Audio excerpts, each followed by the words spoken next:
How to find recently uninstalled apps on Samsung phone. Hey there everyone, welcome back to this Guide Studio, and today's guide will show you how you can find out or check recently deleted apps on any Samsung Galaxy phone. It's super easy, but before we start the video, if you're new to this channel, please give it a thumbs up and subscribe to my channel because it really helps me out.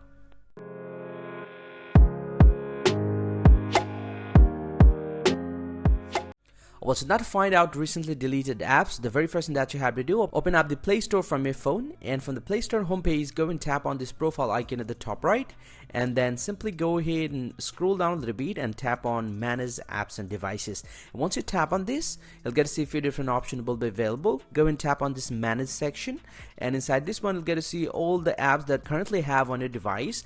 But if you select this device here, and now go and select Not Installed, and once you select Not Installed, this is going to show you all the apps that was previously installed on your device but recently that has been deleted from your device. So you can check out the list from here as well, and this is how you actually can find out the deleted app history on Samsung phone. Hope you find this very helpful, guys. If you do, please drop a like and subscribe to the channel. See you guys around, and thank you very much for watching.